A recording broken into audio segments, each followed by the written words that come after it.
দুই তারিখে কি হবে? আপনার তো শরীরের অবস্থা ঠিক নেই। আমি মনে করি মানে একটা ফরমে আসবে, একটা ইন্টারন্যাশনাল প্রভাবও পড়েছে বলে আমার মনে হচ্ছে। আর চিন্ময়বাবু তো ভালো কাজ করেছে দেশের জন্য, মানুষের জন্য। তো উনি জেলখানে থাকবে কেন? ওনার সঙ্গে লয়াররা জেলখানে থাকবে কেন? তার কারণ হলো ওনাকে নিবৃত্ত করা, মানে মানবাধিকার কর্মী বা অন্যান্য যারা লয়ার আছে নিবৃত্ত করা, যাতে করে মামলাটা পরিচালনা করতে না পারে। তারা মনে করেছে যে বছরের পর বছর তাকে জেলখানে রেখে দেবে উইদাউট এনি বিচার, মানে যারা আমরা যেটা বলি জুডিশিয়াল ইন্টারফিয়ারেন্স থেকে যাতে বিরত রাখা যায়। আমি চেষ্টা করব অসুস্থতার কারণে যদি যেতে না পারি সেটা অন্য কথা, আমি কিছু লয়ার এঙ্গেজ করে দেবো। আমার মূল কথা হলো আমরা লড়েছি যখন লড়বই। বাংলাদেশের ধৃত সন্ন্যাসী চিন্ময় কৃষ্ণ দাসের আইনজীবী রবীন্দ্র ঘোষের কাছে কলকাতা ইসকনের ভাইস প্রেসিডেন্ট।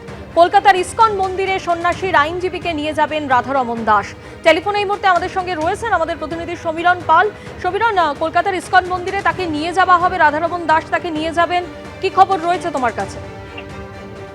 দেখো, ইসকনের ভাইস প্রেসিডেন্ট রাধারমন দাস 11:20 নাগাদ তিনি ভারতে যেখানে এসেছেন সেই ঠিকানায় তিনি এসে পৌঁছন এবং তারপরে তার সঙ্গে একটি ছোট্ট সাক্ষাৎ করেন এবং সেখানে তার সাথে কথা বলেন। এবং তিনি গোড়া থেকে, তিনি যখন থেকে আইনজীবী রবীন্দ্র ঘোষ ভারতে এসেছেন তখন থেকেই তিনি যোগাযোগের মধ্যে ছিলেন। রাধারমন দাস তার পাশে এসে দাঁড়িয়েছিলেন। যেহেতু চিন্ময় প্রভুর আইনজীবী রবীন্দ্র ঘোষ এবং তিনি বেশ কয়েকবার আক্রান্ত হয়েছেন এবং আগামী 2 তারিখে গুরুত্বপূর্ণ শুনানি রয়েছে চট্টগ্রাম আদালতে, আর সেই শুনানির আগে তার মনোবল বাড়ানোর চেষ্টা চলছে এবং সেই কারণে আজকে কিছুক্ষণ আগে তিনি আসেন, তার বাড়িতে ছোট্ট সাক্ষাৎকার করেন এবং তারপরে তার সস্ত্রীক রবীন্দ্র ঘোষ তিনি কিছুক্ষণ আগে রওনা দিয়েছেন রাধারমন দাসের সঙ্গে এবং তিনি যাবেন কলকাতা ইস্কন মন্দিরে, সেখানে পুজো দেবেন, প্রসাদ নেবেন। এরপর কলকাতায় একটি তার অনুষ্ঠান রয়েছে, সেখানে তাকে সম্বর্ধনা দেওয়া হবে, এমনটাই জানা যাচ্ছে। ধন্যবাদ। 2 তারিখে কি হবে? আপনার তো শরীরের অবস্থা ঠিক নেই। আমি মনে করি মানে একটা ফরমে আসবে, একটা ইন্টারন্যাশনাল প্রভাবও পড়েছে বলে আমার মনে হচ্ছে। আর চিন্ময়বাবু তো ভালো কাজ করেছে দেশের জন্য, মানুষের জন্য। তো উনি জেলখানে থাকবে কেন?